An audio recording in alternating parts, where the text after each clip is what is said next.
¿Cómo están? Bienvenidos a Tutoriales con la Miss. El día de hoy tenemos un video más de nuestra serie La historia de la moda según la Miss, y en esta ocasión vamos a hablar de la moda en los años 40, así que quédense con nosotros porque esto va a estar muy bonito.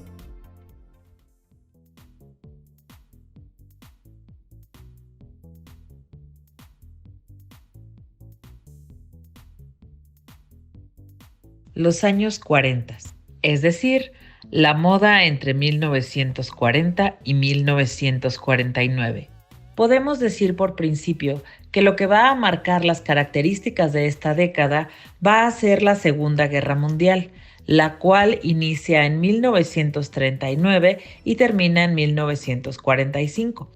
Esto va a hacer que muchos negocios tengan problemas, que se suspendan algunas actividades, que las mujeres se incorporen a la vida laboral ya que los hombres habían ido a la guerra, y también acontecimientos políticos importantes que marcarían el rumbo del mundo en las siguientes décadas. Por ejemplo, la Unión de Repúblicas Soviéticas Socialistas y Estados Unidos se convirtieron en las nuevas y únicas potencias a nivel mundial. Todas las demás antiguas potencias pasaron a un segundo nivel. Aparece la Sociedad de Naciones, que luego fue reemplazada por la ONU, que es la Organización de las Naciones Unidas. La India consigue su independencia a través de la Revolución Pacifista de Mahatma Gandhi. Hay muchos inventos interesantes en esta década. Aparece el radar, la comida envasada, el Jeep, es decir, el automóvil Jeep, la bomba atómica, los insecticidas, los misiles guiados, el equipo de buceo autónomo, el horno de microondas, la radio FM y la televisión. Los géneros musicales más populares entre los jóvenes de esta época fueron el swing, el jazz y el blues. En las fiestas se bailaba una coreografía llamada Lindy Hop, que es el antecedente a lo que después sería el baile del rock and roll. Hablando de moda y de la industria textil, en 1941 aparece la fibra PET, lo cual se desarrollaría para lograr lo que ahora se conoce como la tela acrílica o la fibra acrílica, que es una de las fibras sintéticas que más se utiliza. La fibra acrílica o tela llamada acrílico se inventa para suplir a la lana, ya que es fácil texturizarla para que tenga el mismo aspecto y tacto. Otra fibra que fue muy importante fue el nylon. Debido a que casi toda esta fibra fue utilizada para los paracaídas de los soldados, la escasez de este material va a hacer que todas las medias que utilizaban las mujeres fueran escasas, orillando a, básicamente todas las mujeres a maquillarse las piernas para simular que sí llevaban medias. Otra cosa importante fue la aparición de la regulación L85 en 1942. Esta ley limitaba los colores disponibles de textiles para la confección y además marcaba un límite de la longitud que debían tener las faldas, o más bien que podían tener las faldas de las mujeres, así como el metraje mínimo para pantalones y sacos de caballero. Debido a la inestabilidad política en Europa, muchos diseñadores cerraron sus casas y migraron a Estados Unidos.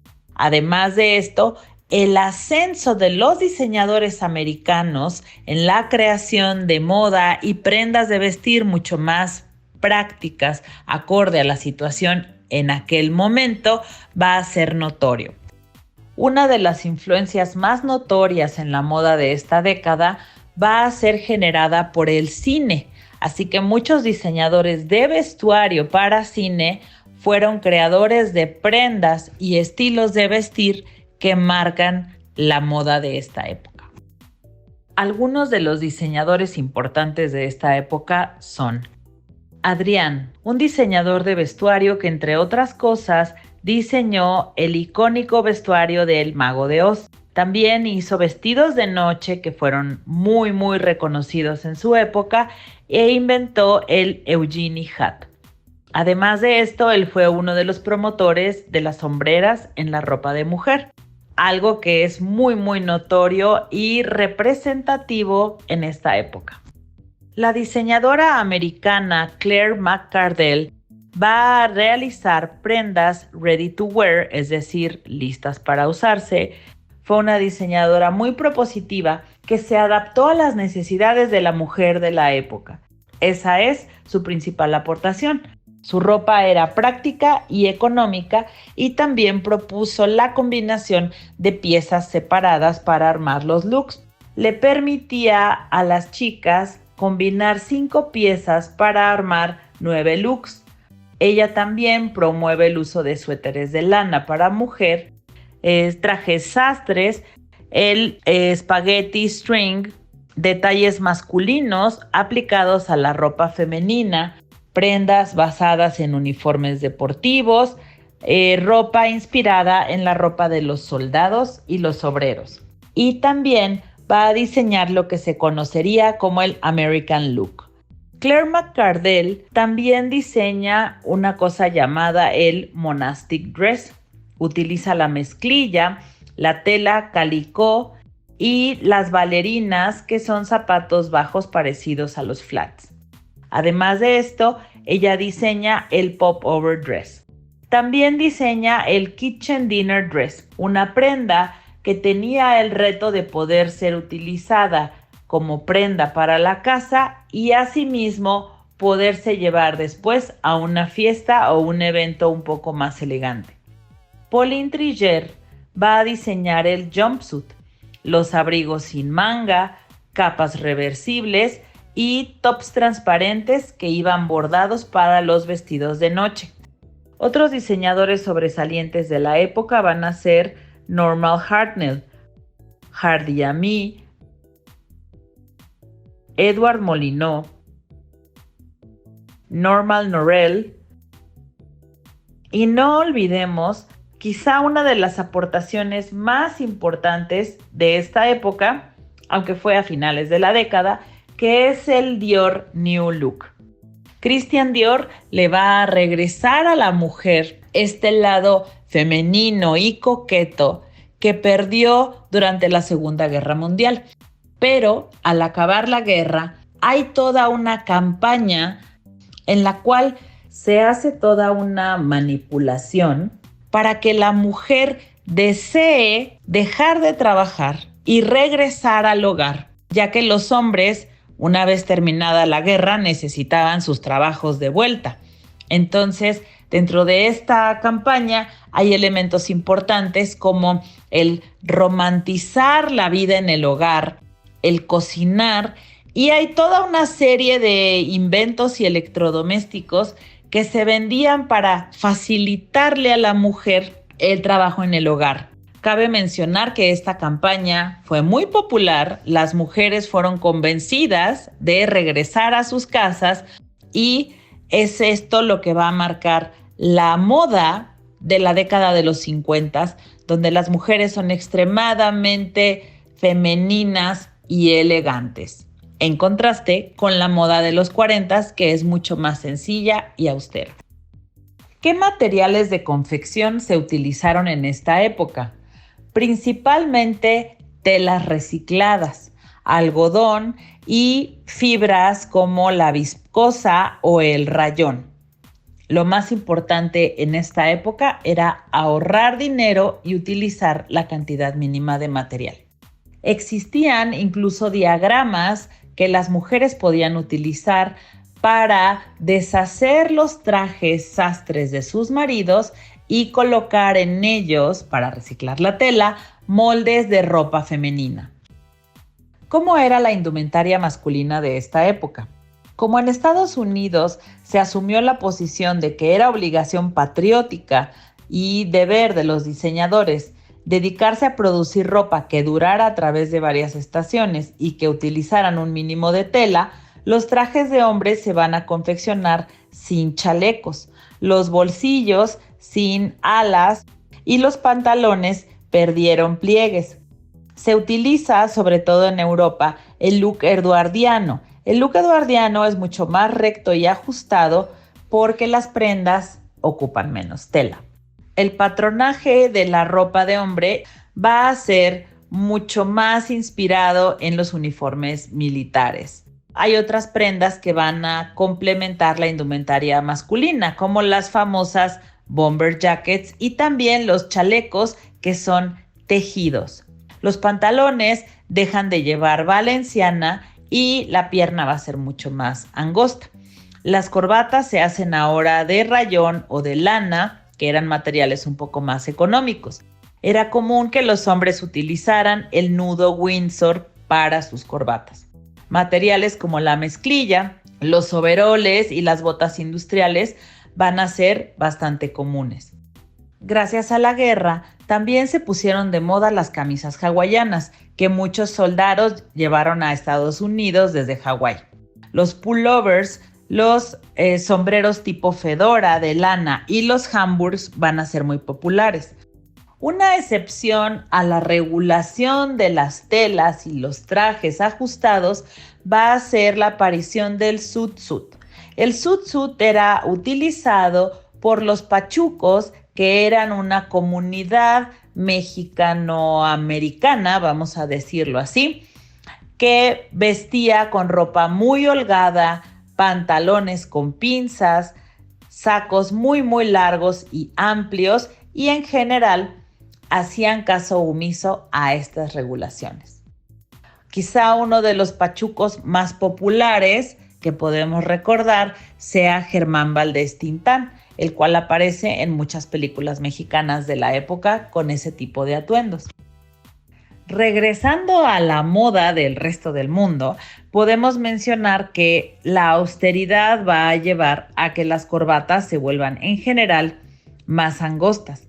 Va a desaparecer el pañuelo en el bolsillo superior del saco que la mayoría de los hombres portaban y el sombrero va a ir desapareciendo paulatinamente por considerarse una prenda que solo era necesaria para taparse del sol. Algo súper importante acerca de esta época que va a revolucionar la moda tanto de hombre como de mujer es que en los años 40 empieza lo que antes no existía, que es la moda adolescente, la cual se va a desarrollar mucho más en los años 50. Antes de esta época no había una transición de la moda infantil a la moda adulta. Simplemente cambiabas de prendas de vestir. Podemos decir que antes de esta década no existía como tal la moda adolescente.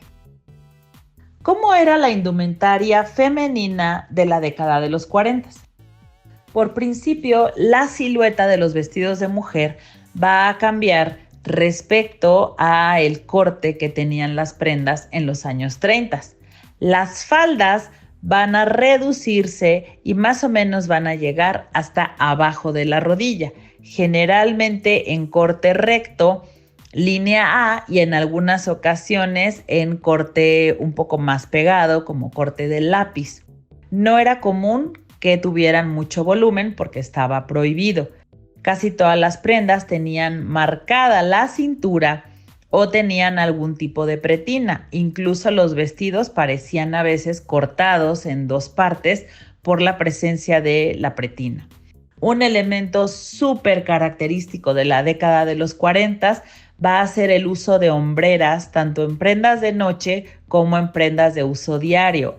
Esto hacía que la espalda de la mujer se viera un poco más ancha y acentuaba la cintura. Algo importante que mencionar es que en esta década las mujeres empiezan a utilizar pantalones, trajes sastres de 2 piezas o combinaciones de blusas muy sencillas con cuello sport, sacos cortos y faldas en línea A. Muchas mujeres utilizan también pantalones de mezclilla, lo cual va a empezar a volverse moda entre los universitarios y los adolescentes rebeldes, ya que antes era considerado un material exclusivo de ropa de trabajo en fábricas.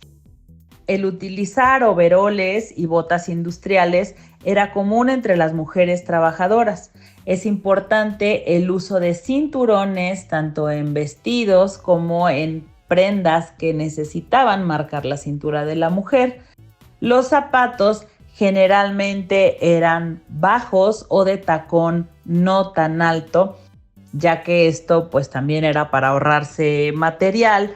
Aparecen las suelas de corcho y de madera y los zapatos de plataforma. También es común el uso de zapatos tipo peep toe o boca de pescado que tienen un corte en la punta para que se asome el dedo gordo. La industria del maquillaje va a ser muy importante en esta década, así como los accesorios grandes y muy vistosos para contrarrestar lo austero de los vestidos y los trajes de mujer. Es por eso que los tocados, los sombreros e incluso el uso de turbantes era común en esta época. El uso de halo hats, pillbox con velos y también guantes y bolsos pequeños llamado clutch. También se utilizan sombreros tipo fedora y algunos con cortes un poco más masculinos. Los collares y los aretes crecen bastante de tamaño y es común el uso de bisutería, es decir, joyas y accesorios que no estaban hechos con piedras preciosas. También era común utilizar abrigos con hombreras, cinturón y solapas amplias o los conocidos como trench coat. Las mujeres más elegantes también utilizaban pieles encima de sus abrigos o sus sacos. La ropa interior de esta época también se va a reducir. Los brasieres se vuelven más estructurados, más cortos y un poco más rígidos, y la ropa interior va a ser mucho más corta.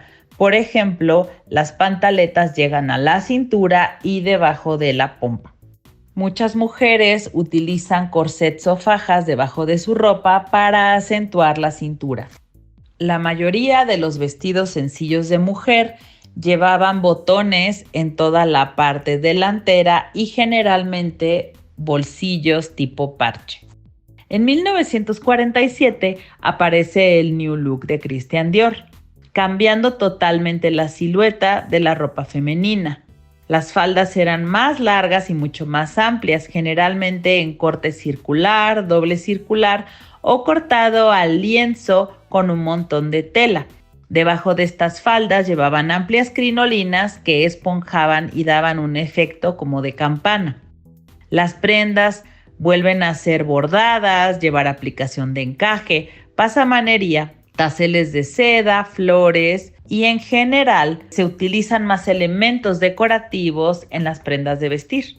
Los talles eran mucho más pequeños y se va a acentuar el busto de la mujer. Incluso los brasieres se vuelven de una forma bastante picuda. El maquillaje de esta época era bastante sencillo, con elementos importantes como el lipstick rojo o el maquillaje delineado tipo cat eye. Los peinados de la década de los 40 también son bastante característicos. A veces iba recogida la mitad del cabello hacia arriba y utilizaban postizos para acomodar su cabello alrededor de estos postizos y levantar la parte del frente y los lados del cabello. En la parte inferior rizaban su cabello hacia adentro y en general la mayoría de las mujeres llevaban el cabello más o menos a la altura de los hombros. A este peinado característico de las mujeres de los 40 que usaba postizos se le bautizó como Victory Roll, es decir, rollo de la victoria. En esta época va a haber un montón de íconos de moda que generalmente eran cantantes o actores de Hollywood. Por ejemplo, Humphrey Bogart, Ingrid Bergman, Rita Hayworth, Gregory Peck, Laurence Olivier, Gary Cooper, Liz Taylor, Hedy Lamarr y Joan Fontaine, las cuales ya venían utilizando pantalones desde la década anterior. Una de las actrices y cantantes de esta época que influenció mucho la moda femenina y el uso de pantalón fue la alemana Marlene Dietrich. Otras celebridades importantes de la época fueron Paulette Goddard, Cary Grant, Clark Gable y Lauren Bacall. Muchas gracias por ver este video, espero que les haya gustado. Si así es, yo los invito a que nos regalen un like, se suscriban a nuestro canal, le piquen a la campanita para notificaciones y si tienen alguna duda o comentario, aquí les dejo nuestro correo para que nos escriban. Muchas gracias, nos vemos en el próximo tutorial.